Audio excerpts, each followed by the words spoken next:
میں مبلغ بنوں سنتوں کا، خوب چرچا کروں سنتوں کا، ہو کرم بحر خاک مدینہ۔ الحمدللہ رب العالمین، والصلاة والسلام علی سید المرسلین، اما بعد فاعوذ باللہ من الشیطان الرجیم، بسم اللہ الرحمن الرحیم۔ الصلاة والسلام علیک یا رسول اللہ، وعلی آلک واصحابک یا حبیب اللہ۔ الصلاة والسلام علیک یا نبی اللہ، وعلی آلک واصحابک یا نور اللہ۔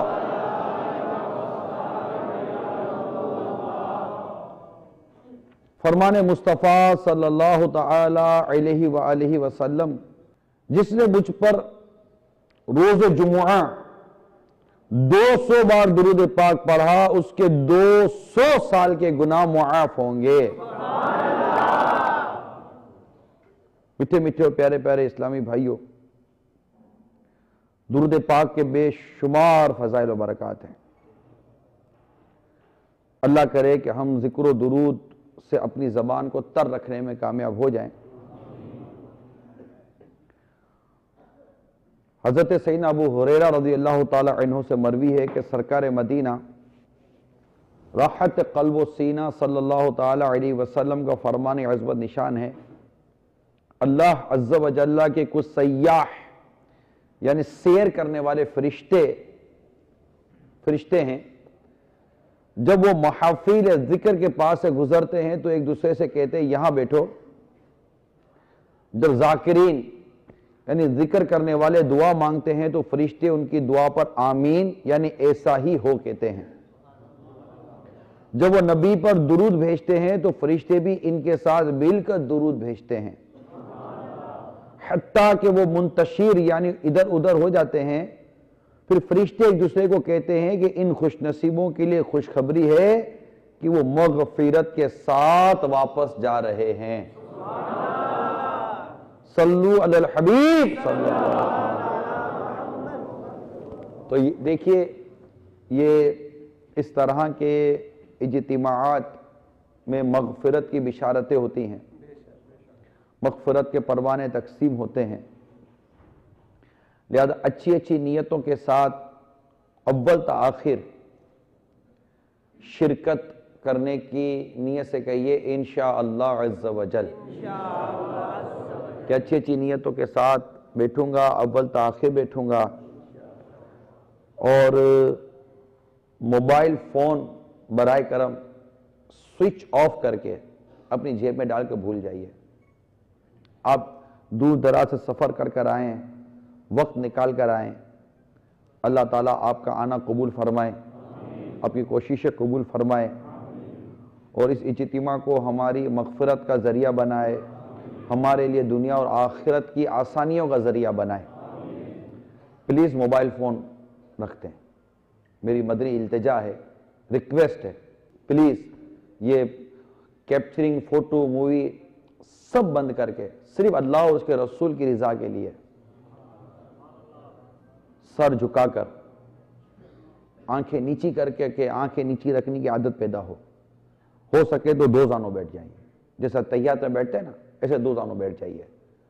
تھک جائیں تو پھر جیسے آپ کو بہتر ہو اسے بیٹھ جائیے گا، لیکن جب درس و بیان کی تعظیم کی نیت سے دو زانوں بیٹھیں گے تو امید ہے کہ اس کا بھی ثواب ملے گا۔ تو بڑی تسلی کے ساتھ، دل جمعی کے ساتھ یہ بھی نیت کرے کہ یہاں وہاں دیکھوں گا نہیں، یعنی اس کو دیکھنا نہیں ہے۔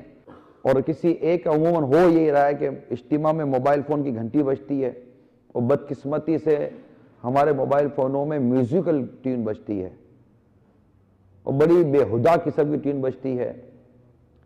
ہم سے گھبراتا ہے، ادھر بھاگتا ہے ادھر بھاگتا ہے، ہاتھ پکڑتا ہے، یہ جیب میں ہاتھ ڈالتا ہے بند ہو جائے۔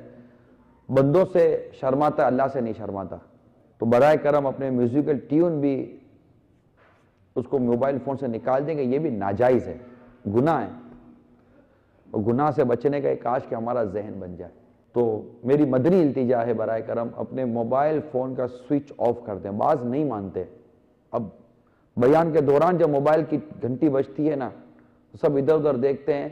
آپ بتائیے کہ آپ کی وجہ سے بیان ڈسٹرب ہوا، سننے والوں کا ذوق متاثر ہوا، ان کی توجہ متاثر ہوئی، آپ کو کیا ملا؟ صرف ایک ضد کہ نہیں بند کرتا۔ تو جب آئی گئے اجتماع میں تو اب بس آ گئے نا تو اب آ جاؤ، اور توجہ کے ساتھ بیان سننے کی نیت کریں۔ اس نیت کے ساتھ ہو سکتا ہے یہ میری زندگی کا آخری بیان ہو، میں بھی یہ ذہن رکھوں ہو سکتا ہے یہ میری زندگی کا آخری بیان ہو، اس کے بعد مجھے بھی نیکی کی دعوت دینے کا موقع نہ ملے، یہ بیان بھی پورا کر سکوں، میری زندگی کا کوئی بھروسہ نہیں، نہ آپ بیان پورا سن سکیں، آپ کی زندگی کا کوئی بھروسہ نہیں۔ میں بھی نیت کرتا ہوں اعلی کلمت الحق، اللہ تعالیٰ کا کلمہ بلند کروں گا، نیکی کی دعوت دوں گا، برائی سے منع کروں گا، حکمت عملی اور اچھی تدبیر کے ساتھ اللہ کی طرف بلاؤں گا، دعوت اسلامی کے جملہ مدنی کام بشمول مدنی قافلہ مدنی انعامات وغیرہ کی رغبت دلاؤں گا، کہا لگانے اور لگوانے سے بھی بچوں گا۔ صلو علی الحبیب صلی اللہ تعالی علی محمد۔ اب پوری توجہ کے ساتھ ہو سکے تو سروں کو جھکا کر، نگاہوں کو جھکا کر بیان اول تاخیر سننے کی کوشش کیجئے۔ حضرت سیدنا ابراہیم تیمی رحمت اللہ تعالی علیہ اپنے نفس کا محاسبہ کرنے کا انداز بیان کرتے ہوئے کہ نفس کا محاسبہ، نفس کے ساتھ حساب کتاب کہ ہو کیا رہا ہے، فرماتے ہیں ایک مرتبہ میں نے یہ تصور باندھا کہ میں جنت میں ہوں، وہاں کے پھل کھا رہا ہوں اور اس کی نہروں سے مشروب پی رہا ہوں۔ اس کے بعد میں نے یہ خیال جمایا کہ میں جہنم میں ہوں اور تھوہر یعنی کانٹے دار درخت کھا رہا ہوں اور دوزخیوں کا پیپ پی رہا ہوں۔ ان تصورات کے بعد میں نے اپنی نفس سے کہا تجھے کس چیز کی خواہش ہے، جنت کی یا دوزخ کی؟ نفس نے کہا جنت کی، اس لیے میں چاہتا ہوں کہ دنیا میں جا کر نیک عمل کر کے آؤں۔ تب میں نے اپنے نفس سے کہا فی الحال تجھے مہلت ملی ہوئی ہے، یعنی اے نفس اب تجھے خود ہی راہ متعین کرنی ہے، راہ چننی ہے، اس راستے کا انتخاب کرنا ہے تجھے ہی کہ سدھر کر جنت میں جانا ہے یا بگڑ کر دوزخ میں، لہذا اسی حساب سے عمل کر۔ تو میرے میٹھے میٹھے اور پیارے پیارے اسلامی بھائیوں، ہمارے اس بزرگ نے بڑے خوبصورت انداز سے اپنی نفس کا محاسبہ کیا کہ جانا کہاں ہے، جنت کا بھی تصور کیا، جہنم کا بھی تصور کیا، جنت کی نعمتوں کا بھی تصور کیا، جنت کے لطف و سرور کا بھی تصور کیا، اور جہنم کی تکلیفوں کا بھی تصور کیا، جہنمیوں کے پیپ پینے کا بھی تصور کیا۔ یعنی ایک طرف آسائش، راحت، سکون، لطف و سرور ہے، اور دوسری طرف تکلیف، پریشانی، آگ، سانپ، بچھو، تکلیف ہی تکلیف ہے۔ یعنی ایک شخص یہ تصور کیا نا کہ میں جیسے دنیا سے چلا گیا ہوں، پھر اپنی نفس سے پوچھنا اچھا بتا تجھے کون سی چیز چاہیے، سارے کا جواب یہی آنا ہے کہ جنت۔ تو پھر خود ہی سے کہنا ٹھیک ہے اب تجھے یوں سمجھ کہ تجھے ایک بار پھر مہلت ملی ہے، تجھے ایک بار پھر مہلت ملی ہے، اب جنت میں جانا ہے تو پھر جنتیوں والے اعمال کر تاکہ تجھے جنت نصیب ہو، اور جہنمیوں والے اعمال کو چھوڑ کہ کہیں ایسا نہ ہو کہ تجھے جہنم میں ڈال دیا جائے۔ تو یہ زندگی جو ہمیں ملی ہوئی ہے، جس میں ہم اسے جی رہے ہیں، سانسیں گزار رہے ہیں، آپ میں سے کوئی 20 سال کا ہے، کوئی 25 سال کا ہے، کوئی 30 سال کا ہے، کوئی 40 سال کا ہوگا، کوئی 50 سال کا ہوگا، کوئی اس کے اوپر ہوگا یا کوئی اس سے نیچے ہوگا، لیکن یہ تو کہ ہم میں سے ہر ایک نے مرنا ہے، بچہ ہو یا بوڑھا ہو، جوان ہو یا ادھیر عمر کا ہو۔ مرنے کے بعد 2 جگہ ہیں، یا تو جنت ہے یا جہنم ہے، تو راحت ہے یا تکلیف ہے، یا وہ خوش رہے گا یا دکھی رہے گا، عذاب میں آئے گا یا راحت میں آئے گا، اس کو جزا ملے گی یا سزا ملے گی، اس کے لیے جنت کا حکم ہوگا یا جہنم کا حکم ہوگا، اس کے لیے قبر جنت کا باغ بن سکتی ہے یا جہنم کا گڑھا بن سکتی ہے، اس کے لیے قبر بھینچنے والی بن سکتی ہے تو اس کے لیے قبر راحت کا گھر بن سکتی ہے، اس کی قبر میں جنت کی کھڑکی کھلی رہ جا سکتی ہے تو یا اس کی قبر میں جہنم کی کھڑکی کھلی جا سکتی ہے، اس کا کفن جنتی کفن میں بدل سکتا ہے یا اس کا کفن آگ کے کفن میں تبدیل ہو سکتا ہے، یا تو وہ سوال کے جوابات دے کر کامیاب ہو جائے گا یا سوال کے جوابات دینے میں فیل ہو جائے گا۔ اب 2 راستے ہیں اور یہ 2 راستے ہمارے سامنے ہیں، لہذا میں آج آپ کے اس سنت عمر اجتماع میں جنت کا بھی بیان کرتا ہوں، جہنم کا بھی بیان کرتا ہوں۔ غور کرے جنت کیا ہے، غور کرے جہنم کیا ہے، پھر اس کے مطابق اب ہمیں غور کرنا ہے کہ کیا کرنا ہے۔ چنانچہ میرے امیر علیہ سنت شیخ طریقت حضرت علامہ مولانا محمد الیاس عطار قادری رضوی دامت برکاتہم العالیہ نیکی کی دعوت کتاب کے صفحہ نمبر 572 پر جہنم کی لرزہ خیز کہانی جبریل کی زبانی بیان کرتے ہیں کہ حضرت سیدنا امام حافظ ابو القاسم سلیمان طبرانی قدس سرہ النورانی نقل کرتے ہیں، ایک بار سرکار نامدار مدینے کے تاجدار رسولوں کے سالار نبیوں کے سردار بھی اذن پروردگار غیبوں پر خبردار ہم غریبوں کے غم گسار ہم بے کسوں کے مددگار صاحب پسینہ خوشبودار شفیع روز شمار جناب احمد مختار صلی اللہ تعالی علیہ وسلم کے دربار دربار میں حضرت جبریل علیہ السلام حاضر ہوئے، عرض کی یا رسول اللہ صلی اللہ تعالی علیہ وسلم اس ذات کی قسم جس نے آپ کو نبی برحق بنا کر بھیجا ہے، اگر جہنم کو سوئی کے ناکے کے برابر کھول دیا جائے تو تمام زمین والے اس کی گرمی سے ہلاک ہو جائیں، اگر اہل جہنم کا ایک کپڑا زمین اور آسمان کے درمیان لٹکا دیا جائے تو تمام اہل زمین موت کے گھاٹ اتر جائیں، اس ذات کی قسم جس نے آپ کو حق کے ساتھ مبعوث فرمایا، اگر جہنم پر مقرر فرشتوں میں سے ایک فرشتہ دنیا والوں کے سامنے ظاہر ہو جائے تو اس کی ہیبت سے تمام اہل زمین مر جائیں۔ سرکار اس ذات والا کی قسم جس نے آپ کو رسول برحق بنا کر بھیجا ہے، جہنم کی زنجیروں کا ایک حلقہ جس کا ذکر قرآن کریم میں فرمایا گیا ہے، اگر اسے دنیا کے پہاڑوں پر رکھ دیا جائے تو وہ ریزہ ریزہ ہو جائیں، اور تحت سرا یعنی 7ویں زمین کے نیچے جا پہنچے۔ سرکار مدینہ صلی اللہ تعالی علیہ وسلم فرمایا، اے جبریل بس کرو، اتنا ہی تذکرہ کافی ہے، کہیں ایسا نہ ہو کہ میرا دل پھٹ جائے اور میں وفات پا جاؤں۔ پیارے آقا صلی اللہ تعالی علیہ وسلم نے سیدنا جبریل امین علیہ السلام کو ملاحظہ فرمایا کہ رو رہے ہیں، فرمائے جبریل تم کیوں رو رہے ہو؟ بارگاہ خداوندی میں آپ کو تو ایک خاص مقام حاصل ہے۔ عرض کی یا رسول اللہ صلی اللہ علیہ وسلم میں کیوں نہ رہوں، کہیں ایسا نہ ہو کہ علم الہی میں موجودہ حال کے بجائے میرا کوئی اور حال ہو، کہیں ابلیس کی طرح مجھے بھی امتحان میں نہ ڈال دیا جائے، کہیں ہاروت و ماروت کی طرح مجھے بھی آزمائش میں مبتلا نہ کر دیا جائے۔ راوی بتاتے ہیں رسول اکرم نور مجسم صلی اللہ تعالی علیہ وآلہ وسلم بھی رونے لگے، سیدنا جبریل امین علیہ السلام بھی رو رہے تھے، دونوں حضرات روتے رہے۔ آخر کار آواز آئی، اے جبریل، اے محمد علیہ السلام صلی اللہ علیہ وسلم، اللہ تبارک و تعالی نے آپ دونوں کو اپنی نافرمانی سے محفوظ کر لیا ہے۔ سیدنا جبریل امین علیہ السلام آسمانوں کی طرف پرواز کر گئے، مدینے کے تاجور شہنشاہ بحر و بر صلی اللہ علیہ وآلہ وسلم باہر تشریف لائے۔ بعض انصار صحابہ کرام علیہم رضوان کے قریب سے گزرے جو ہنس اور کھیل رہے تھے۔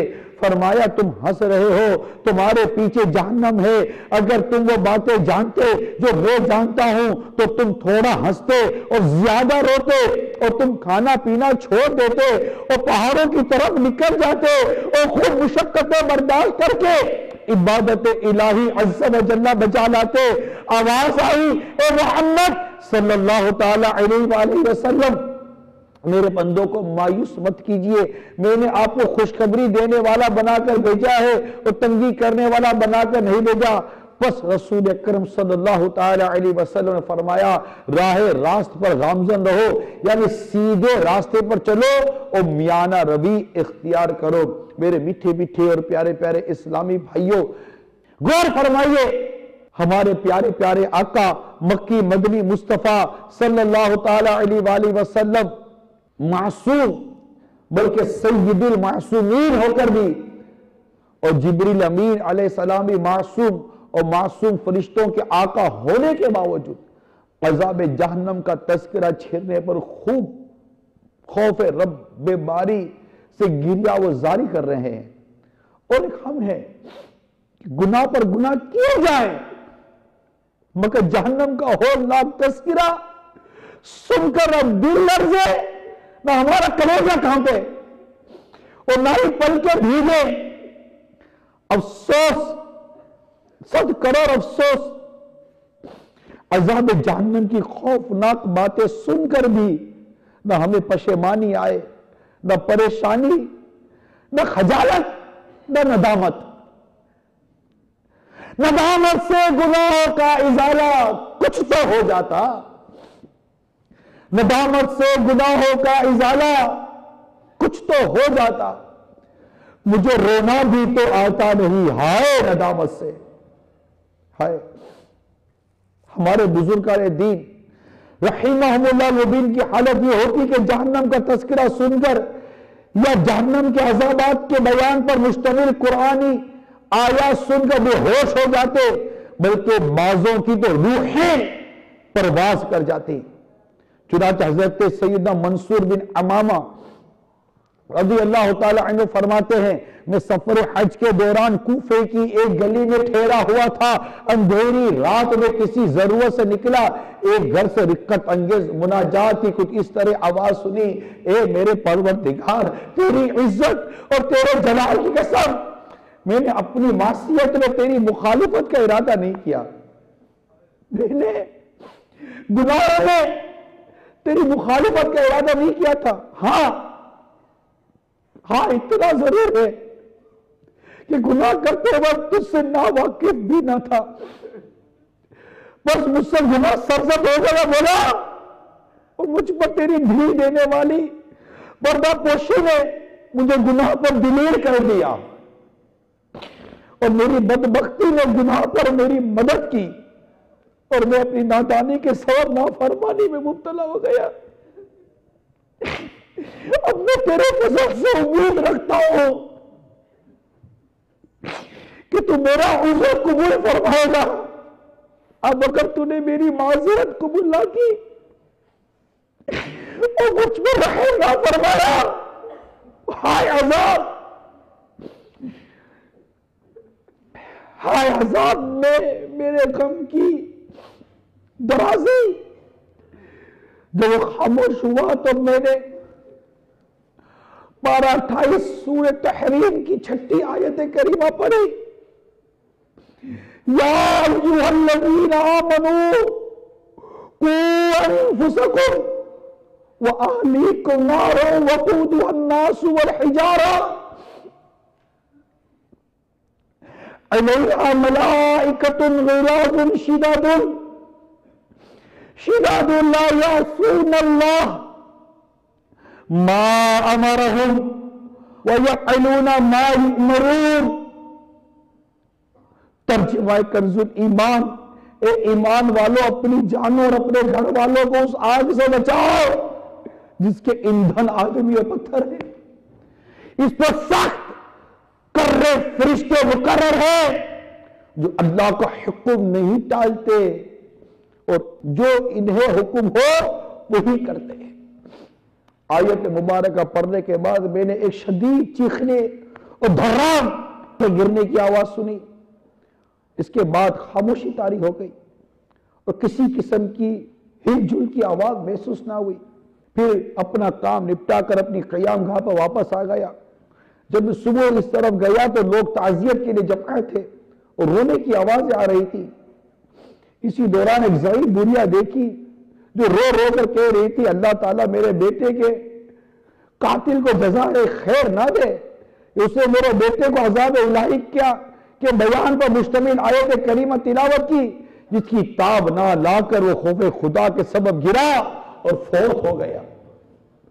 حضرت منصور بن امامہ رحمت اللہ تعالیٰ علیہ کہتے اس رات میرے خواب میں ایک شخص کو دیکھا جو مجھ سے کہہ رہا تھا میں وہی ہوں جس نے آپ کی زبانی سورہ تحریم کی 6 آیت کریمہ کی تلاوت سن کر خوف خدا کے سبب دم توڑا۔ میں نے پوچھا اللہ تعالیٰ نے تیرے ساتھ کیا معاملہ کیا؟ اس نے جواب دیا اللہ تعالیٰ نے میرے ساتھ وہ کیا جو شہداء بدر کے ساتھ کیا۔ میں نے پوچھا یہ کیسے؟ اس نے کہا اس لیے کہ اللہ تعالیٰ نے ان کو کافروں کی تلوار سے شہید کیا اور مجھے اپنی عشق کی تلوار سے، تیرے خوف سے، تیرے ڈر سے ہمیشہ مولا، تیرے خوف سے، تیرے ڈر سے ہمیشہ میں تھر تھر رہوں کانپتا یا الہی، میں تھر تھر رہوں کانپتا یا الہی۔ میٹھے میٹھے اور پیارے پیارے اسلامی بھائیوں، حضرت سیدہ ابو ہریرہ رضی اللہ تعالی عنہ سے مروی ہے سرکار مدینہ راحت قلب و سینہ صلی اللہ تعالی علیہ وآلہ وسلم کا فرمان عبرت نشان ہے۔ اللہ عز و جل نے حضرت جبرائیل علیہ السلام کو بلا کر جنت کی طرف بھیجا اور ارشاد فرمایا کہ جنت اور اہل جنت کے لیے میری تیار کردہ نعمت ہے، دیکھ۔ جب حضرت جبرائیل علیہ السلام نے دیکھا تو واپس آ کر عرض کی مجھے تیری عزت و جلال کی قسم جو کوئی اس کے متعلق سنے گا ضرور اس میں داخل ہونے کی کوشش کرے گا۔ تو اسے نفس پر گرا گزرنے والی باتوں سے ڈھانپ دیا گیا۔ پھر ارشاد فرمایا دوبارہ جاؤ۔ تو جبریل امین علیہ السلام نے واپس آ کر عرض کی تیری عزت و جلال کی قسم مجھے ڈر ہے کہ اب کوئی بھی اس میں داخل نہ ہو سکے گا۔ پھر حضرت جبریل علیہ السلام کو جہنم کی طرف بھیج کر ارشاد فرمایا دوزخ اور اہل دوزخ کے لیے میرا تیار کردہ عذاب دیکھ۔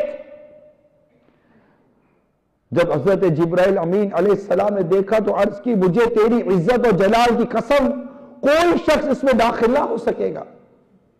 تو اسے نفسانی خواہشات سے گھیر دیا گیا۔ پھر ارشاد فرمایا دوبارہ جا کر دیکھ۔ دوبارہ گئے اور لوٹ کر عرض کی تیری عزت و جلال کی قسم مجھے خوف ہے کہ سبھی اس میں داخل ہو جائیں گے۔ پھر جہنم کو 1000 سال جلایا گیا یہاں تک کہ سفید ہو گئی۔ پھر 1000 سال جلایا گیا تو سرخ ہو گئی۔ پھر 1000 سال جلایا گیا حتیٰ کہ سیاہ ہو گئی۔ اب یہ تاریک رات کی طرح سیاہ ہے۔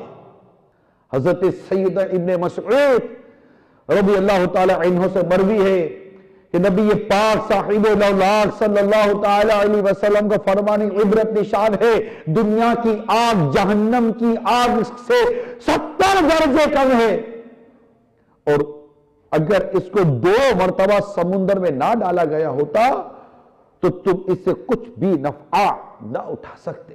حضرت سیدنا عبداللہ بن عمر رضی اللہ تعالی عنہ سے مروی ہے کہ نور کے پیکر تمام نبیوں کے سرور 2 جہاں کے تاجور صلی اللہ تعالی علیہ وآلہ وسلم کا فرمان غیب نشان ہے قیامت کے دن جہنم کو لایا جائے گا، اس کی 70,000 لگامیں ہوں گی، ہر لگام کے ساتھ 70,000 فرشتے ہوں گے جو اس کو کھینچ رہے ہوں گے، حضرت سید ابو ہریرہ رضی اللہ تعالی عنہ سے مروی ہے، ہم حضور اکرم صلی اللہ تعالی علیہ وسلم کے ساتھ تھے، سرکار مدینہ صلی اللہ تعالی علیہ وسلم نے ایک گرجدار آواز سنی تو ہم سے استفسار فرمایا، کیا تم جانتے ہو کہ یہ آواز کیسی تھی؟ ہم نے عرض کی اللہ عز و جل اور اس کے پیارے حبیب صلی اللہ علیہ وسلم بہتر جانتے ہیں۔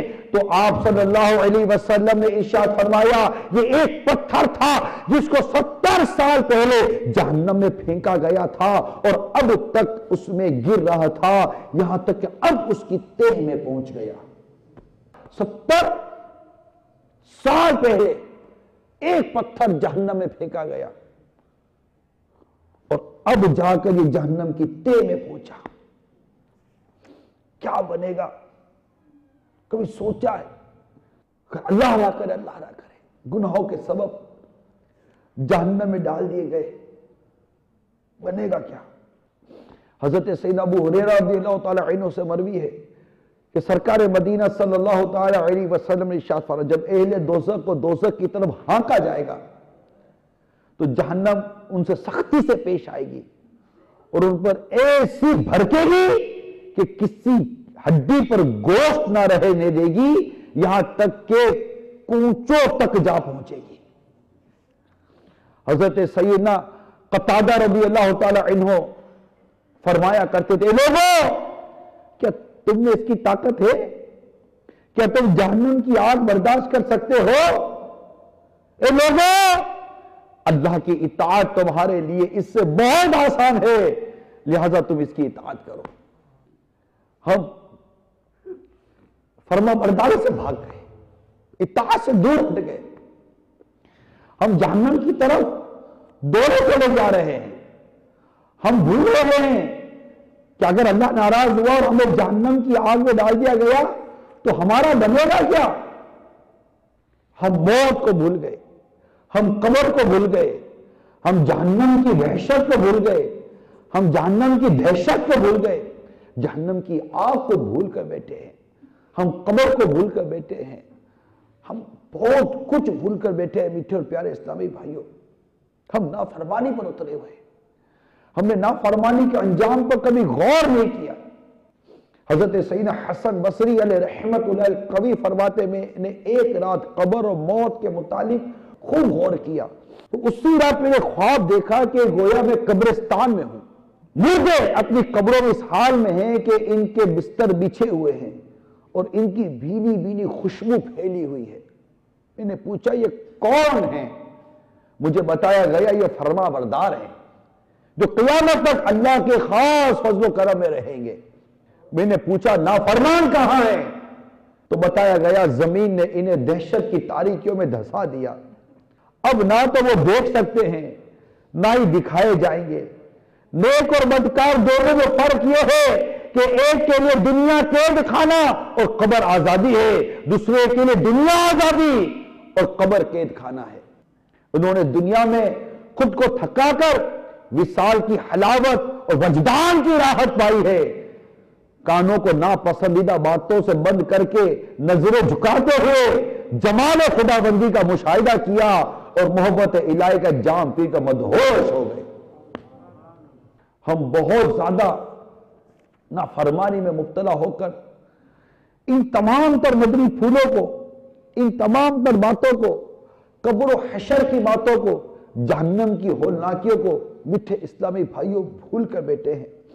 ہم یہ بات بھول کر بیٹھے ہیں کہ قبر یا تو جنت کے باغوں میں سے باغ ہے یا جہنم کے گڑھوں میں سے گڑھا ہے۔ ہم بھول گئے کہ موت کے وقت ہمارا کیا بنے گا، ہم بھول گئے۔ قبر کے سوال جواب نہ دے سکے تو ہمارا کیا بنے گا، میٹھے اسلامی بھائی ہم بھول گئے۔ ہم نافرمانی پر نافرمانی کیے چلے جا رہے ہیں، اللہ کو ناراض کرنے والے اعمال کیے جا رہے ہیں۔ ذرا سوچئے، غور سے سوچئے کہ جسے اس قدر جہنم کی ہولناکیاں بتائی جائیں، جسے اس قدر جہنم کا عذاب بیان کیا جائے، جسے اس قدر موت اور قبر کی وحشتوں کا بیان کیا جائے، ڈرانے کا بیان کیا جائے، کیا وہ گناہ کی طرف جائے گا؟ اس کے اندر نیکی کی رغبت اور نیکی کی محبت پیدا نہیں ہوگی؟ وہ اس بات کی کوشش نہیں کرے گا کہ میں آنے والی جو تکلیفیں ہیں، آنے والی جو پریشانیاں ہیں، آنے والی جو مصیبتیں ہیں، میں ان سے اپنے آپ کو بچانے کی کوشش کروں۔ ایک وقت آئے گا کہ میرا دنیا سے رخصت ہونے کا وقت ہوگا، جس کو سکرات موت کہتے ہیں، نزعہ کا عالم کہتے ہیں، وہ وقت بھی تو آئے گا۔ آپ کو پتا ہے وہ کیسا عجیب وقت ہوتا ہے؟ ہم تو دنیا کی مستی میں مست ہیں، کام کاج، کاروبار، آمدنی، روزگار، پروفیشن، دنیا، گھر، مکان، دولت، عزت، شہرت، منصب، ایسا لگتا ہے جیسے قبر، موت، نزاع، سکرات، روح کا قبض ہونا، غسل میت پر کیا گزرے گی، ہم مجھ پر جب میری روح نکل جائے گی تو کیا ہوگا، مجھے اکیلا قبر میں ڈال کے چلو گے تو کیا ہوگا، قبر میں کتنا عرصہ میں رہوں گا، نہ جانے قبر میں میرے ساتھ کیا ہونا ہے، پھر جب قیامت قائم ہوگی اور مجھے اٹھایا جائے گا تو نہ جانے میں نیکوکاروں کے ساتھ چل رہا ہوں گا یا میں گناہ گاروں کے ساتھ چل رہا ہوں گا، میں رحمت الہی کے سائے میں ہوں گا یا مجھے جہنم کی آگ گھسیٹ کر محشر کی طرف لے کے جائے گی، میں مجرموں کے ساتھ اٹھایا جاؤں گا یا میں نیکوکاروں کے ساتھ اٹھایا جاؤں گا، مجھے اللہ کی رحمت میرے حصے میں آئے گی یا اللہ کی غضب کا شکار ہو جاؤں گا، نہ جانے میرا کیا بنے گا، میزان عمل پر میرا کیا بنے گا، پل صراط پر میرا کیا بنے گا، میں پل صراط پار کر پاؤں گا یا نہیں کر پاؤں گا، میں پل صراط کے کنارے پر کھڑا جب دیکھ رہا ہوں گا کہ بڑے بڑے آنکھیں پکڑ پکڑ کے گناہ گاروں کو جہنم کی آگ میں گرا رہے ہوں گے، اس وقت نہ چاہتے ہوئے بھی جب مجھے پل صراط پر پاؤں رکھنا پڑے گا، اس وقت میری کیفیت کیا ہوگی؟ کیا ہم بھول گئے؟ سب بھول کر بیٹھے ہم، کچھ بھی یاد نہ رہا،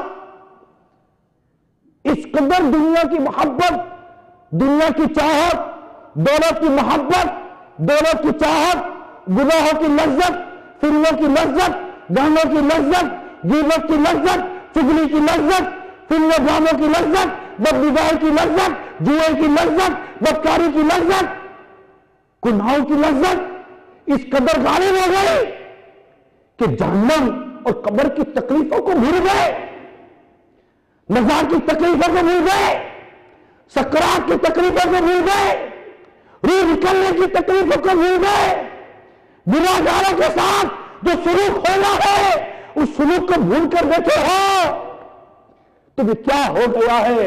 اے میرے پیارے میٹھے اسلامی بھائیوں، تمہیں کیا ہو گیا ہے؟ تمہیں کیا ہو گیا ہے؟ تم فلمیں دیکھتے ہو، تمہیں کیا ہو گیا ہے؟ تم شرابیں پیتے ہو، تمہیں کیا ہو گیا ہے؟ تم بدکاریاں کرتے ہو، تمہیں کیا ہو گیا ہے؟ تم اپنی نگاہوں کو حرام سے بھر رہے ہو، تمہیں کیا ہو گیا ہے؟ ذرا سوچو کیا ہو گیا ہے؟ عذاب قبر سے مرتے نہیں، ہمیں کیا ہو گیا ہے؟ عذاب جہنم سے مرتے نہیں، ہمیں کیا ہو گیا ہے؟ روح قبض ہونے کی تکلیف سے مرتے نہیں، ہمیں کیا ہو گیا ہے؟ ذرا سوچو ہمیں کیا ہو گیا ہے؟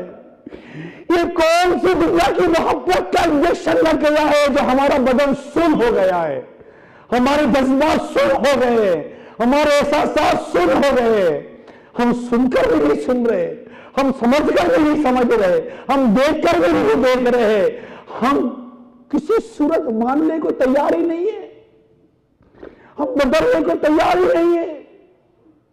یہ بے باکی کیسی، یہ جرأت کیسی، یہ ہمت کیسی ہے؟ یہ ہمت نہیں ہے، یہ حماقت ہے، حماقت ہے، یہ حماقت ہے، یہ ہمت نہیں ہے۔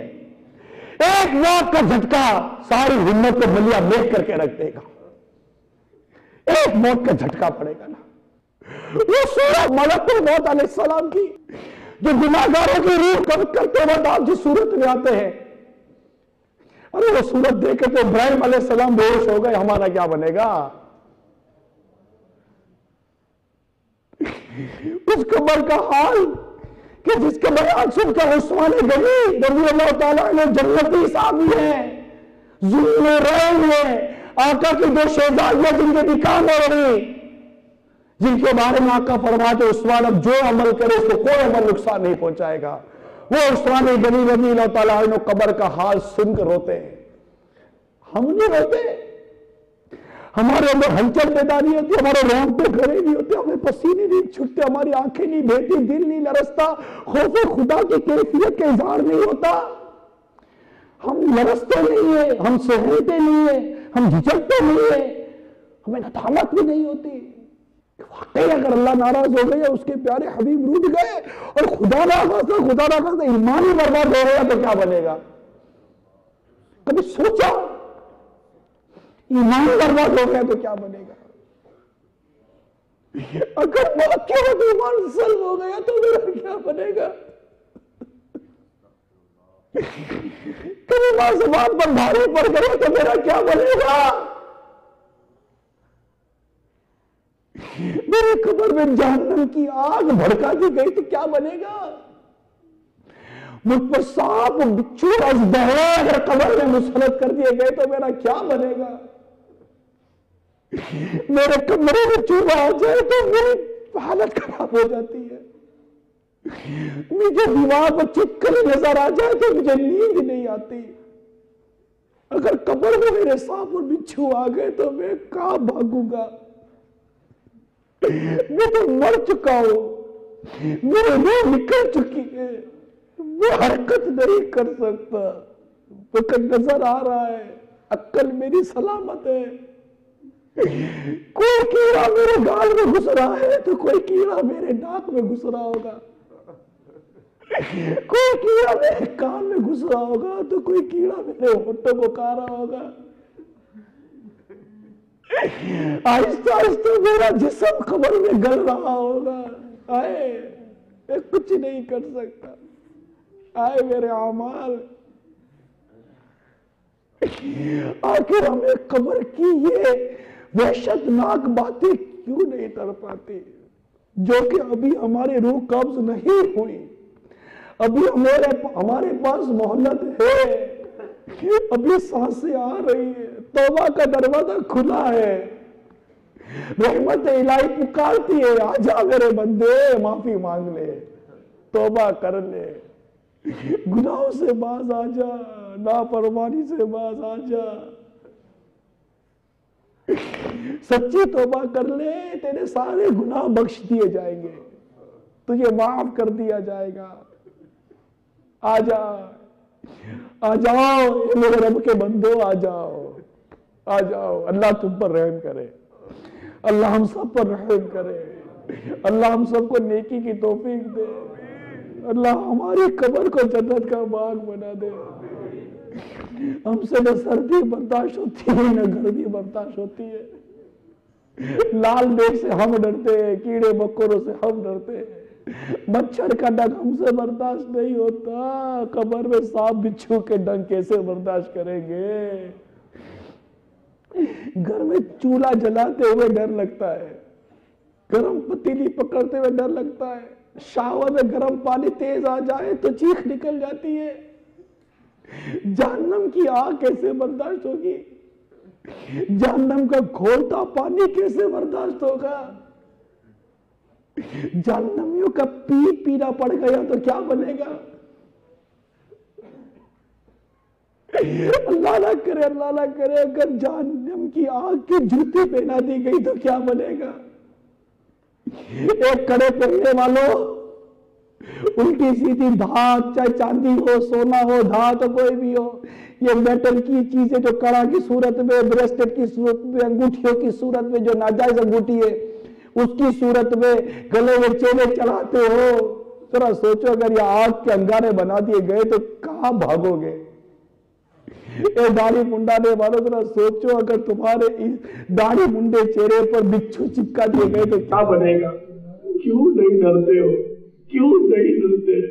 جتنی امین اور میرے آقا جہنم کا تذکرہ سن کر رو رہے ہیں، جہنم کی اور واقعوں کا تذکرہ سن کر یہ اشک بار ہو رہے ہیں، ہم ایسے گناہگار ہو گئے کہ ہمیں رونا بھی نہیں آتا، ہمیں افسوس بھی نہیں ہوتا، ہم توبہ کی طرف دوڑتے بھی نہیں ہیں، دنیا تو تکلیفوں کا گھر ہے، پریشانیوں کا گھر ہے، دکھوں کا گھر ہے یار۔ اس دنیا کے لیے جی جی کر بھی آخر ملا کیا ہے؟ تکلیفیں ہی تو ملی ہے، دکھ ملے ہیں، پریشانیاں ملی ہیں، بیماریاں ملتی ہیں، راحت میں ہے کون؟ پھر بھی قبر کی تیاری نہیں کرتے، پھر بھی نمازیں نہیں پڑھتے، پھر بھی سنتوں پر عمل نہیں کرتے، پھر بھی رب کو راضی کرنے والے عمل نہیں کرتے۔ کب تک ان گناہوں کے دلدل میں میرے اسلامی بھائیوں ہم دھسے رہیں گے؟ کب تک دھسے رہیں گے؟ کب تک زبانوں سے غیبت کریں گے؟ کب تک چغلیاں کریں گے؟ کب تک بد نگاہیاں کریں گے؟ کب تک کریں گے؟ اگر اللہ ناراض ہو گئے، اس کے حبیب روٹھ گئے، بغیر توبہ کیے مر گئے، اللہ نہ کرے اگر ایمان ہی برباد ہو گیا، برباد ہو جائیں گے۔ کر لے توبہ، کر لے توبہ، رب کی رحمت ہے بڑی، کر لے توبہ، کر لے توبہ۔ کان پکڑ لے، پکڑ لے کان، پکڑ لے کان، کر لے توبہ، جھکا دے سر کو، بند کر دے آنکھیں، اور ہو سکتا ہے تو رو لے کہ رب کو وہ آنسو بہت پسند ہے جو اس کے بندے کی آنکھ سے، اس کے خوف سے بہہ جائے۔ رو لے، رو لے، کیا پتا یہ آنکھ سے بہتا ہوا خوف کا آنسو ہمارے دل کی کالک کو دھو دے، ہمارے رب کی رحمت کو ابھار دے، اور اس توبہ کرنے والے پر رب رحمت کی ایسی نظر کر دے کہ اس کو گناہوں سے پاک کر دے، اس کی توبہ قبول کر لے۔ پکڑ لے کان، مانگ لے معافی، مانگ لے۔ ارے رب کی بارگاہ میں نہیں شرماتے، اپنے رب کے حضور نہیں شرماتے، توبہ کرتے ہوئے نہیں شرماتے۔ کان کس کے آگے پکڑتے ہو؟ میرے رب کی رحمت کے آگے۔ جھکا لو سر کو، جھکا لو سر کو، پکڑ لو کان۔ اے اللہ، ہم نے کان پکڑ لیے، کان پکڑ لیے۔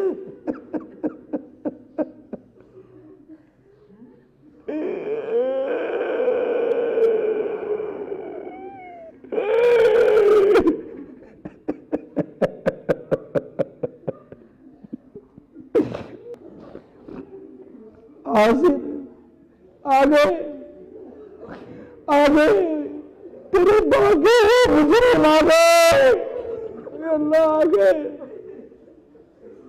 نہ، تو ہم سے ناراض نہ ہو، ہم آگے، ہم آگے ہاتھ جوڑتے، اللہ ہاتھ جوڑتے،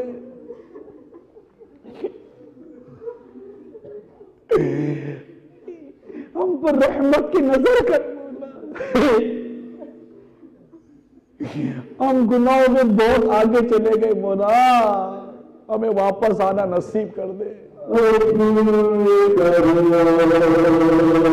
یا اللہ، ہمارے گناہ معاف کر دے اللہ، ہمارے گناہ معاف کر دے، ہم سے راضی ہو جا اللہ، ہم سے راضی ہو جا یا اللہ، ہمارے گناہ بخش دے، ہمیں تیری طرف آنا نصیب کر دے، ہمارے لیے راستے کھول دے، نیکیوں کے راستے کھول دے یا اللہ، ہماری آنکھوں کو خوف سے بہنے والی بنا دے۔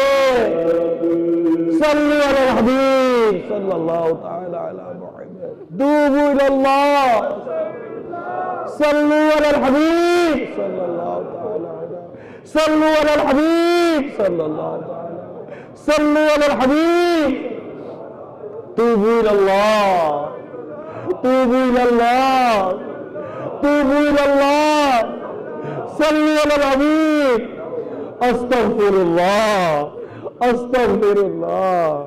مولا برستا نہیں دیکھ کر ابر رحمت، ہم بدوں پر بھی برسا دے برسانے والے، اے اللہ ہمیں نیکی اور پرہیزگاری نصیب کر، اور ہمیں خالص توبہ کی توفیق نصیب کر۔ صلو علی الحبیب صلی اللہ تعالی۔ میٹھے میٹھے اور پیارے پیارے اسلامی بھائیوں، اللہ کی رحمت بہت بڑی ہے۔ اللہ تعالیٰ نے اپنے نیک بندوں کے لیے جن سے وہ راضی ہوگا جنت کی نعمت تیار کر کے رکھی ہے۔ آؤ جنت کی طرف چلتے ہیں۔ اللہ ہمیں جہنم سے بچا کے جنت میں داخلہ عطا فرما دے. اللہ جہنم سے بچا کر ہمیں جنت میں داخلہ عطا فرمائے. جنت جنت جنت جنت. اللہ رب العزت کی رحمت بھری جنت کی چاہت پہ بے تاب ہو جائیے اور اسے پانے کی جد و جہد تیز تر کر دیجئے. چنانچہ لکھا ہے اگر جنت کی کوئی ناخن بھر چیز دنیا میں ظاہر ہو تو تمام آسمان و زمین اس سے آراستہ ہو جائے.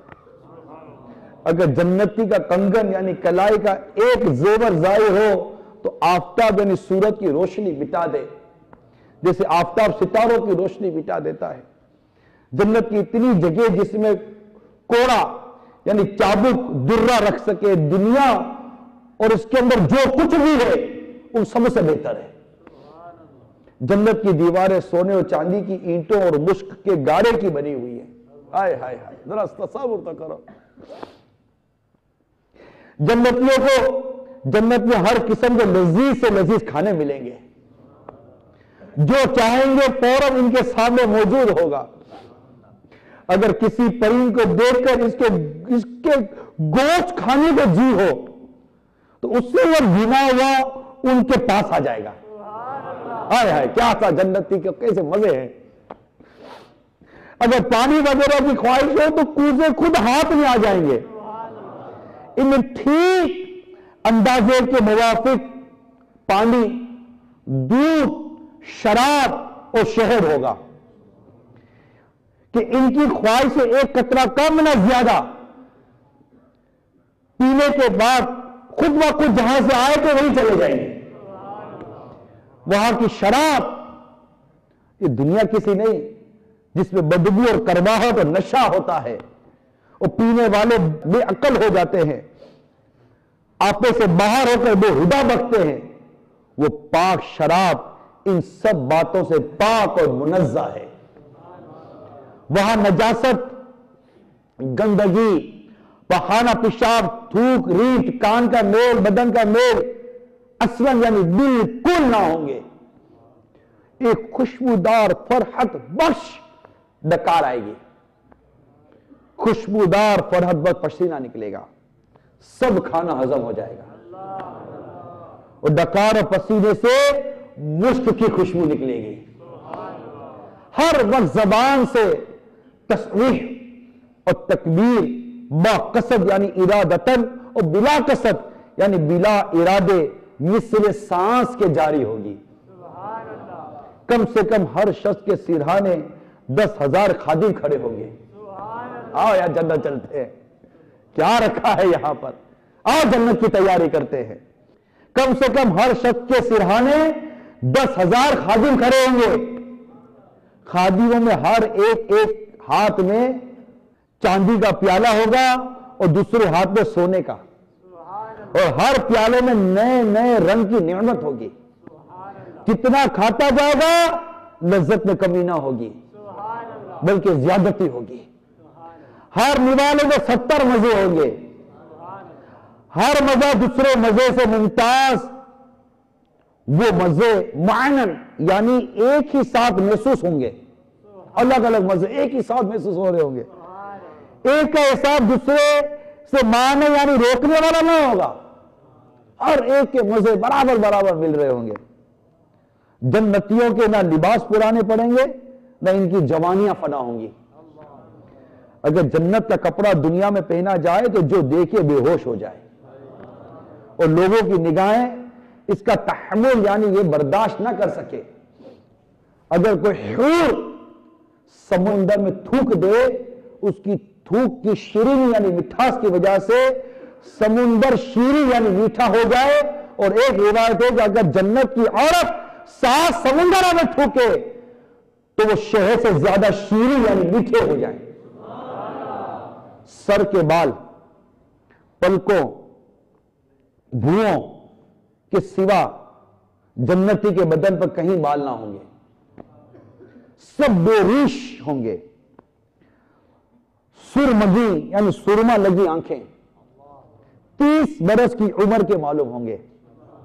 کبھی اس سے زیادہ معلوم نہ ہوں گے. پھر لوگ اللہ تعالیٰ کے حکم سے ایک بازار میں جائیں گے.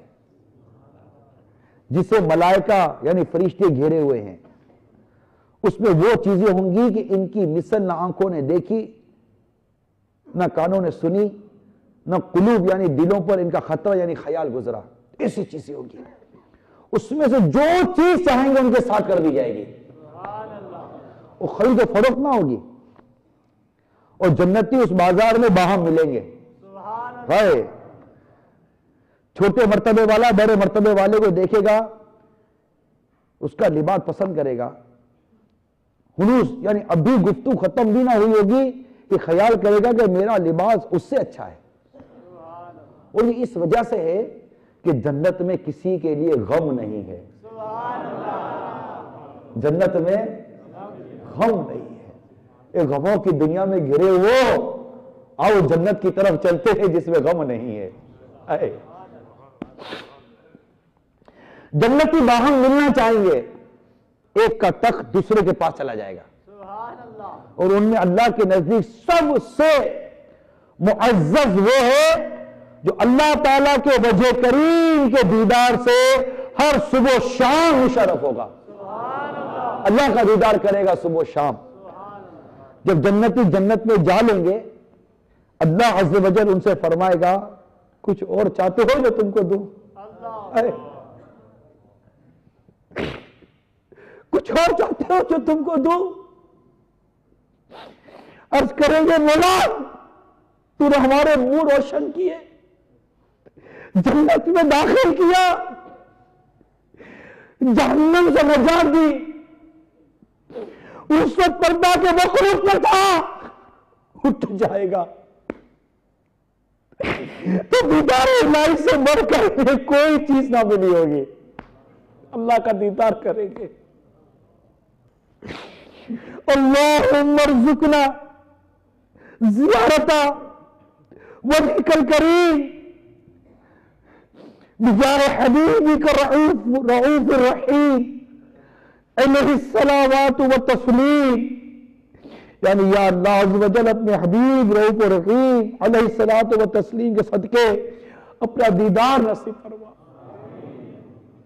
یہاں ہمیں دیدار کی طلب ہے، لیکن آنکھ بیکار ہے، کیا ہونا ہے؟ ان آنکھوں کو ہم نے اس قابل چھوڑا کب ہے؟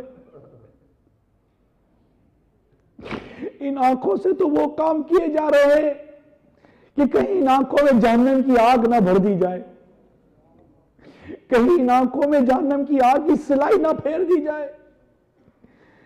ان کانوں سے وہ مقدس کلام اور آواز سننے کی آرزو ہے، مگر ان کانوں سے تو ایسے حرام کام کیے کہ ان کانوں میں جہنم کی کیل نہ ٹھوک دیے جائے، کہ ان کانوں میں جہنم کا سگلا و سیسا نہ اندیل دیا جائے. اے میرے میٹھے اور پیارے اسلامی بھائیوں، جہنم کا تذکرہ، جنت کا تذکرہ آپ کے سامنے رکھ دیا ہے. پیش آنے والی مصیبتیں، پریشانیاں آپ کے سامنے رکھ دی ہیں. جنت کی نعمتوں کا تذکرہ آپ کے سامنے بیان کر دیا ہے. یقیناً عقل مند وہی ہے جو ابھی سے جنت کی تیاری شروع کر دے. ہمیں جنت میں جانا ہے. بولا ہمیں جنت چاہیے، ہمیں جہنم کی آگ میں نہیں جلنا. بولا ہمیں جنت چاہیے، تیری رحمت سے جنت چاہیے، مدینے والے کے صدقے میں ہمیں جنت چاہیے. مولا ہمیں جنت چاہیے. ہم دنیا میں دکھ درد کے شکار، مولا یہاں بھی آسانیاں دے دے، اور مرنے کے بعد ہمیں جنت نصیب کر دے. آؤ جنتی والے اعمال کریں، جنتی والے کام کریں.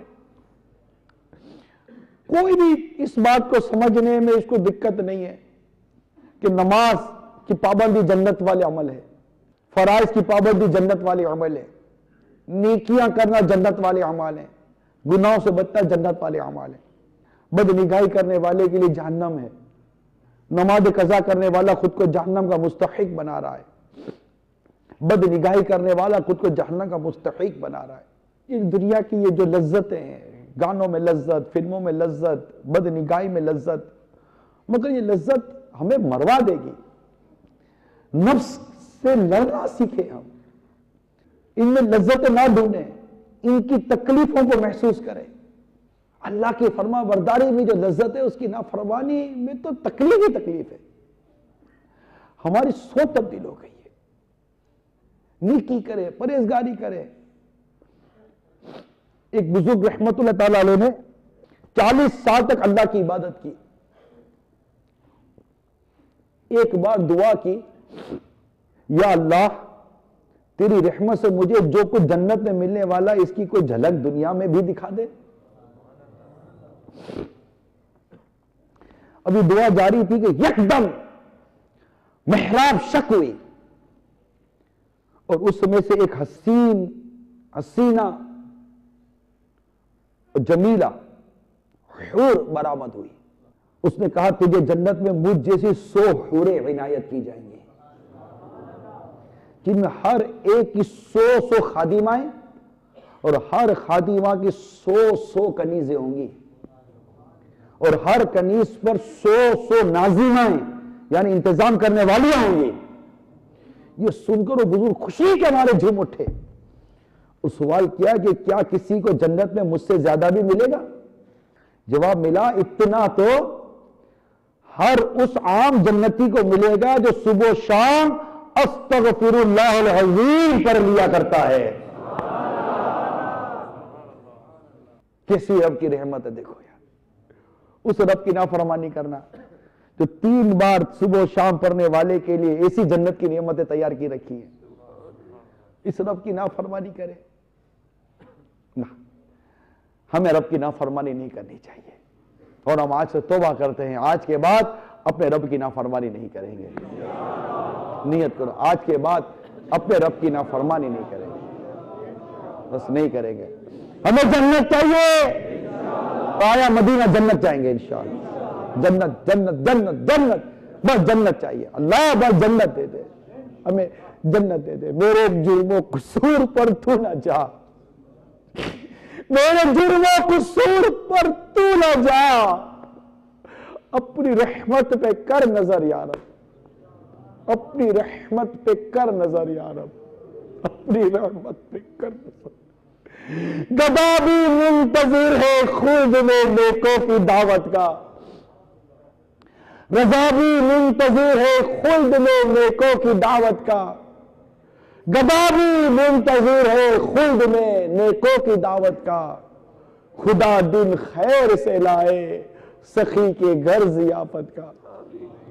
صفے ماتم اٹھے خالی ہے زندہ ٹوٹی زنجیریں, صفے ماتم اٹھے خالی ہو زندہ, یعنی جو ماتم والے حالات تھے وہ ختم ہو گئے, کیک کھانے خالی ہو گئے, زنجیریں ٹوٹ گئی.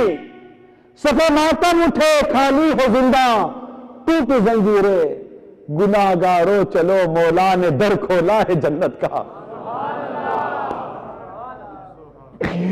گناہگارو چلو مولا نے در کھولا ہے جنت کا. گناہگارو چلو مولا نے در کھولا ہے جنت کا. گناہگارو چلو مولا نے در کھولا ہے جنت کا. گناہگارو چلو مولا, گناہگارو چلو مولا, چلو گناہگارو چلو مولا, چلو چلو گناہگارو چلو مولا, چلو چلو گناہگارو چلو مولا نے در کھولا ہے جنت کا. گناہگارو چلو مولا نے در کھولا ہے جنت کا. گناہگارو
حبیب. میٹھے میٹھے پیارے پیارے اسلامی بھائیوں، اللہ تعالی ہم سب کو جنت کی نعمت عطا فرمائے، جہنم کی آگ سے اللہ تعالی ہم سب کو محفوظ فرمائے، اور ہم سب کو ان اعمال کو بجا لانے کی رب کریم توفیق عطا فرمائے جس سے ہمیں جنت نصیب ہو جائے، جنت کی نعمت نصیب ہو جائیں، جنت کی راحت نصیب ہو جائیں. میرے آقا مکی مدنی مصطفیٰ صلی اللہ تعالی علیہ وآلہ وسلم نے ارشاد فرمایا، جو شخص اپنے گھر میں بیٹھ رہے اور کسی مسلمان کی غیبت نہ کرے تو اللہ تعالیٰ اس کے لیے جنت کا ضامن ہے.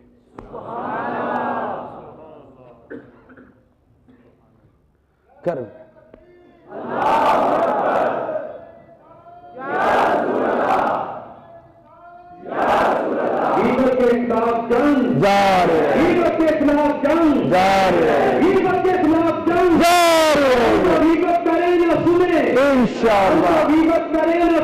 انشاءاللہ لگا رہے گا، لگا رہے گا انشاءاللہ عز و جل، انشاءاللہ عز و جل.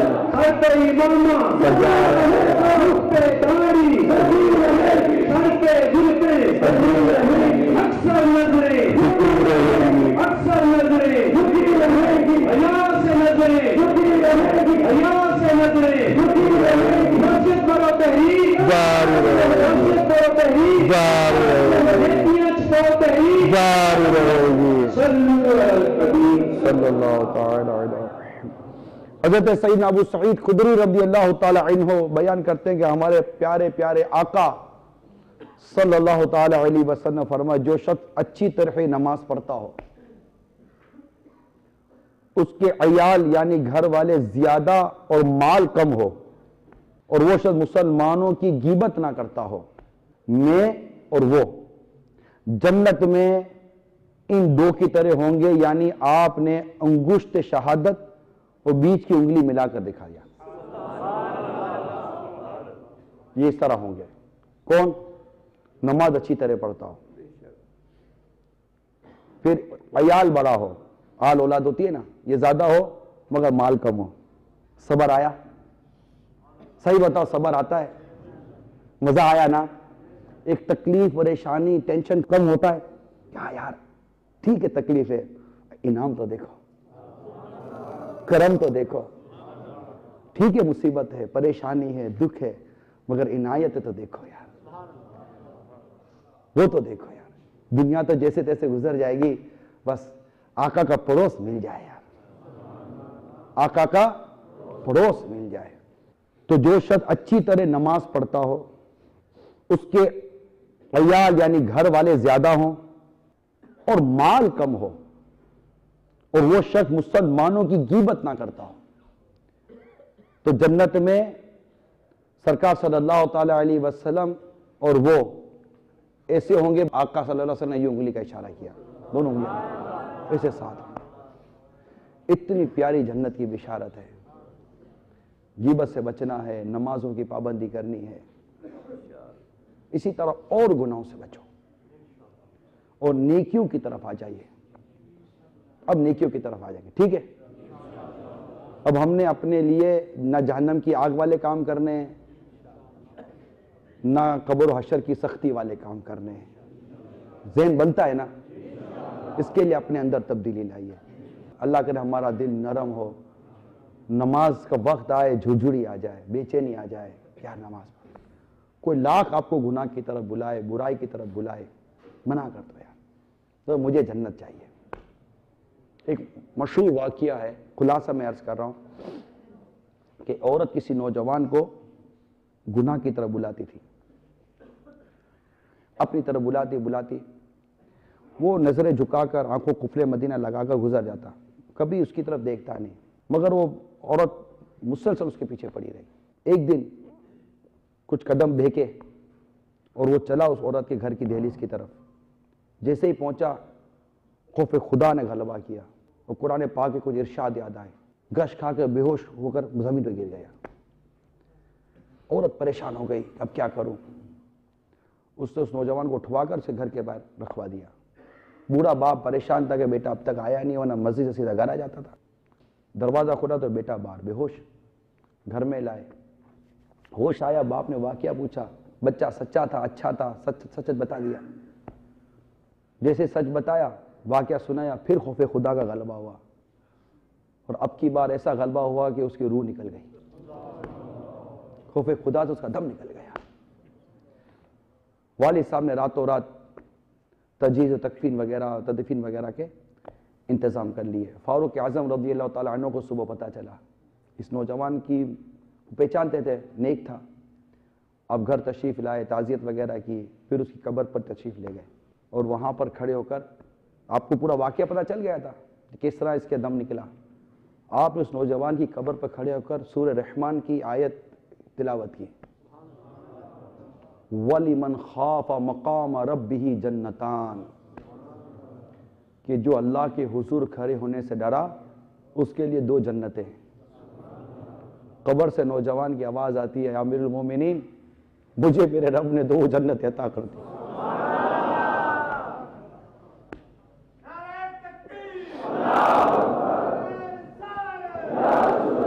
دنیا میں ہم ضبط کریں, صبر کریں, خود کو روکیں, نفس کو ماریں, اور لذتوں کو ختم کر دینے والی چیز موت کو یاد کریں. حدیث میں موت کو یاد کریں کہ اگر اللہ نہ کرے شراب پیتے پیتے مر گئے, حرام روزی کماتے کماتے مر گئے, جھوٹ بولتے بولتے مر گئے, بد نگاہی کرتے کرتے مر گئے, فلم دیکھتے دیکھتے مر گئے, جوا کھیلتے کھیلتے مر گئے, کیسے ہوگا؟ توبہ کر لیجئے. دیکھیں توبہ کے لیے یہ ہے کہ بندہ سچی توبہ کرے, کہ جب بندہ سچی توبہ کرتا اللہ تعالیٰ اس کے سارے گناہ معاف کر دیتا ہے. یہ گناہوں سے توبہ کرنے والا ایسا جیسے اس نے گناہ کیا ہی نہیں, مایوس ہی نہیں ہے. لا تقنطوا من رحمت اللہ, میری رحمت سے مایوس مت ہو. اور ہم اللہ کی رحمت سے مایوس ہیں بھی نہیں, اس کی رحمت معاف کر دے گی. مگر کوئی سچی توبہ کرے تو صحیح. تو سچی توبہ کے لیے یہ ہے کہ بندہ یہ ذہن نشین کر لے کہ میں آج کے بعد وہ گناہ نہیں کروں گا. میں مثال دیتا ہوں, ایک شخص نے کڑے پہنے, یہ لوہے کے کڑے جو ہے نا, میں نے کہتا بہت پہنتے ہیں نوجوان, اس لیے میں بار بار اس کو ہائی لائٹ کرتا ہوں. بہت کڑے پہنتے ہیں, بریسلیٹ پہنتے ہیں, انگوٹھی. یاد رکھیے کہ مرد کے لیے کون سی انگوٹھی جائز ہے یہ سن لیجئے. ایک چاندی کی انگوٹھی جس کا وزن 4.5 ماشے سے کم, اور ایک پتھر لگا ہوا ہو, ایک سے زائد بھی نہ ہو اور خالی بھی نہ ہو. صرف یہی انگوٹھی مرد کے لیے ایک جائز ہے, اس کے علاوہ ناجائز ہے. کوئی چین نہیں پہن سکتا, چاہے چاندی کی ہو, دھات کی ہو, میٹل کی, کوئی نہیں پہن سکتا.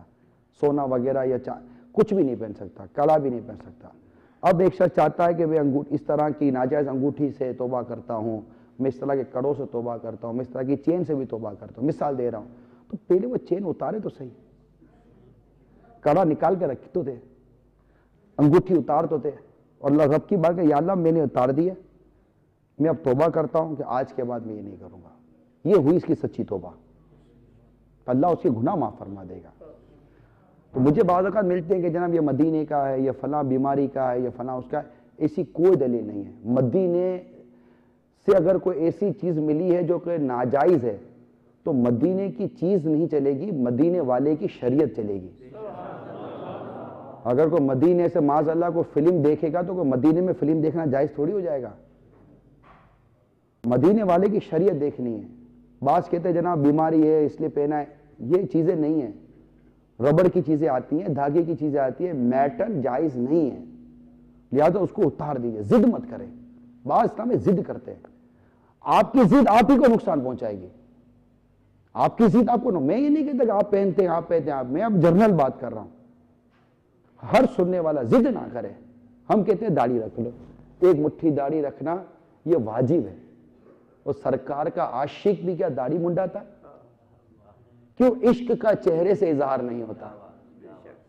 ایک مٹھی داڑھی واجب ہے, منڈانا حرام ہے. یہ منڈا ہوا چہرہ لے کر قبر میں آقا کو کیسے منہ دکھائیں گے؟ سوچئے, ضد مت کیجئے. دنیا کی محبت نے ہم کو تباہ کر دیا.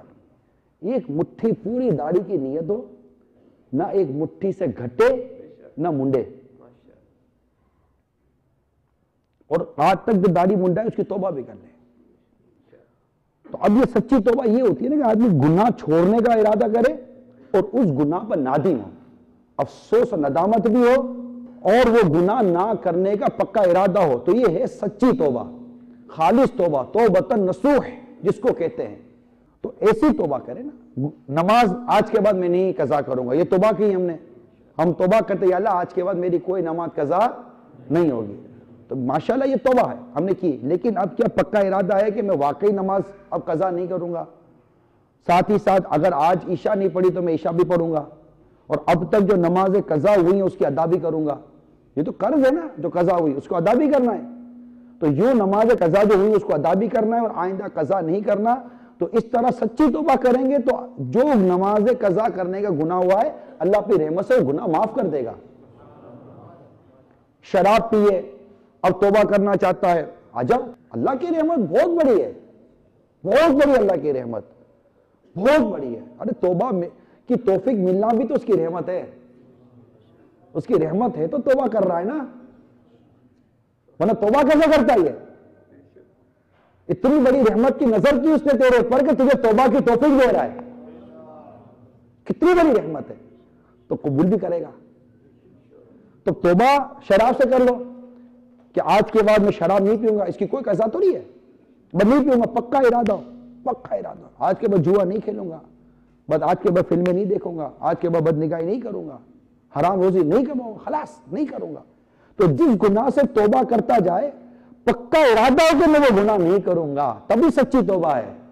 صرف گال پہ چپت مار لینے سے توبہ نہیں ہو جاتی، آنکھوں سے خوف خدا سے آنسو بہہ جانا اچھی بات ہے، لیکن یہ چیز ختم اینڈ نہیں ہے۔ اصل خوف خدا وہ ہے کہ بندہ گناہ نہ کرے۔ میں بھی رویا، جو بھی روئے، اب یہ رونا کیا کہ کیا آئندہ گناہ سے بچ گیا، کبیرہ سے بچا؟ تو اللہ کرے ہمیں ایسا رونا نصیب ہو جائے جو ہمارے گناہوں کی مغفرت اور آئندہ گناہوں سے بچت کا ذریعہ بن جائے۔ تو یہ سچی توبہ، اللہ کرے ہم سچی توبہ کرنے والے بن جائیں اور گناہوں سے بچنے والے بن جائیں، نمازی بن جائیں، نیک بن جائیں، قرآن کی تلاوت درست کرنے والے بن جائیں۔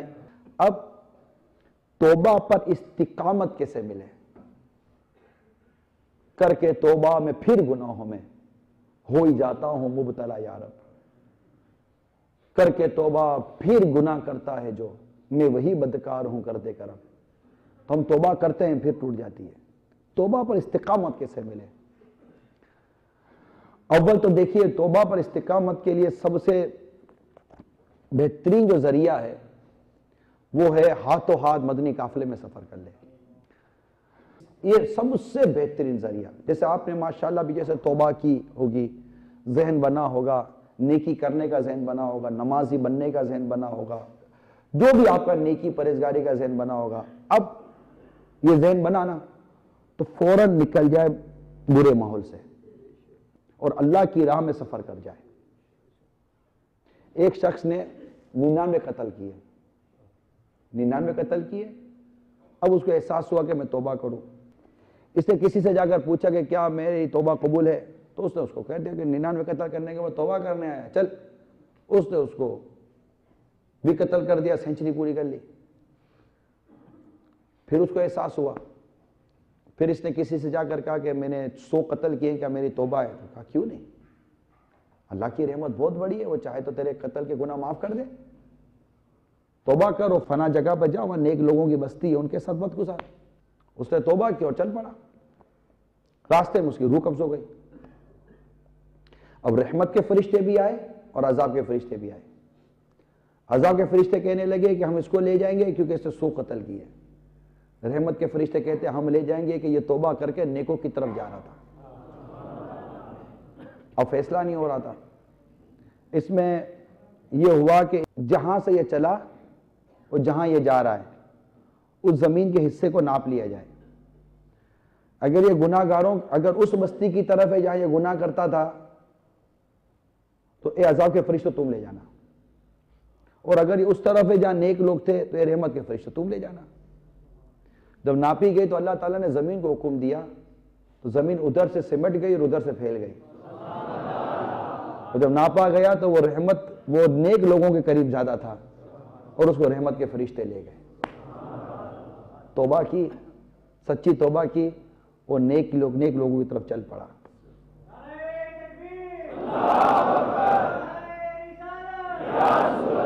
تو اب ہم بھی الحمدللہ توبہ کرتے ہیں, ہمارا بھی ذہن بنتا ہے, لیکن پھر اسی ماحول میں, اسی صحبت میں, اسی گیدرنگ میں چلے جاتے ہیں, اسی جگہ پہ جا کر بیٹھ جاتے ہیں جہاں گندگیوں کا ڈھیر ہوتا ہے. پھر سے ہم گناہوں میں ملوث ہو جاتے ہیں, گناہوں میں مبتلا ہو جاتے ہیں. تو میرا ناقص مشورہ میرے تمام اسلامی بھائیوں کو یہ, پلیز اپنی قبر و آخرت کی بہتری کے لیے, علم دین سیکھنے کے لیے, اور راہ جنت پر چلنے کے لیے, اللہ کی رحمت پانے کے لیے, اصلاح امت کے درد کے لیے, اور مجھے اپنی اور ساری دنیا کے لوگوں کی اصلاح کی کوشش کا جذبہ پانے کے لیے مدنی قافلوں میں سفر کرو. ہے کوئی جو 3 دن کے مدنی قافلے میں سفر کی نیت کرتا ہوا, تو سچی نیت یہی ہے جو دل میں ہے کہ میں انشاءاللہ نیت کرتا ہوں کہ میں 3 دن کے مدنی قافلے میں سفر کروں گا. کون نیت کرتا, ہاتھ اٹھائیے. سچی نیت کریں, غلط نیت نہ کریں کہ میں انشاءاللہ نیت کرتا ہوں کہ میں مدنی قافلے میں سفر کروں گا. اچھا یہ ہو گئے. اگلے ماہ کی کوئی نیت کرتا ہے 3 دن, اسی طرح اگلے ہفتے کی کوئی نیت کرے, اس کے اگلے ہفتے کی نیت کرے. تو یہ نیت کریں کہ میں انشاءاللہ اس ہفتے میں, جیسے کل بھی ہاتھوں سفر کر لیں, اگلے ہفتے سفر کر لیں, اس کے اگلے ہفتے سفر کر لیں, یوں سب کے سب نیت کریں کہ میں مدنی قافلے میں سفر کروں گا. یہ آپ کے لیے بھی کچھ بھاری ہے, لیکن ایک مرتبہ مدنی قافلے میں سفر کر کے دیکھیے, انشاءاللہ سب آسانی ہو جائے گی. اسی طرح مدنی انعامات کا رسالہ رکھ لیں, فکر مدینہ کریں روزانہ. یہ تو کوئی پرابلم ہی نہیں ہے, 2 5 10 منٹ کا کام ہے. رسالہ کھولیں اور جو اچھے کام کیے ٹک کریں, اور جو کام نہیں کر سکے 0 لگا دیں, اور نیت کریں کہ میں آئندہ وہ کام اب کروں گا. تو انشاءاللہ مدنی انعامات کا رسالہ یہ بھی نیک بنانے کا نسخہ ہے. یہ تو گھر بیٹھے آپ بالکل 2 5 منٹ کے اندر کر سکتے ہیں. اس کے لیے کوئی آپ کو زیادہ وقت دینے کی حاجت نہیں ہے. انشاءاللہ تعالیٰ سب صحیح ہو جائے گا. اس سے اب دنیا کی مشکلیں بھی آسان ہوتی ہیں, اخروی مشکلات بھی امید آسان ہو جائیں گی. اللہ ہم سب کو عمل کرنے کی توفیق عطا فرمائے, اور ہم سب کو مدنی چینل دیکھنے والا بنائے. مدنی چینل دیکھتے رہیے, مدنی چینل دیکھتے رہیے, مدنی چینل دیکھتے رہیے, اور صرف مدنی چینل دیکھتے رہیے تاکہ گناہوں سے بچ سکے. ہم ایک مدنی بہار سناتا ہوں. آپ ہی کے یہاں یونان میں اسپروپیرگوس کے کوئی اسلامی بھائی بیان دیتے ہیں کہ میرے دوست کے بیان کا خلاصہ, جس کا نام بھی بتایا خالد حسین, وہ وہیں رہتے ہیں جن کا ابھی نام لیا. کہتے ہیں مجھے کافی عرصے سے گلے کی تکلیف تھی, میں اس کی وجہ سے کافی پریشان تھا, یہاں تک کہ آپریشن تک کروانے کا سوچ رہا تھا, لیکن آپریشن سے بہت ڈر لگتا تھا. ایک روز مدنی چینل پر دعوت اسلامی کے امیر حضرت علامہ مولانا محمد الیاس عطار قادری رضوی دامت برکاتہم العالیہ کا بیان سننے کی سعادت حاصل ہوئی. بیان میں انہوں نے گلے کی بیماری کا علاج بتایا, اور میں نے وہ علاج کیا, اور الحمدللہ مجھے بیماری سے شفا حاصل ہو گئی. اللہ عز و جل کی امیر اہل سنت پر رحمت ہو, اور ان کے صدقے ہماری مغفرت ہو. آمین بجاہ النبی الامین صلی اللہ تعالی. میں مبلغ بنوں سنتوں کا, خوب چرچا کروں سنتوں کا, ہو کرم بہر خاک مدینہ.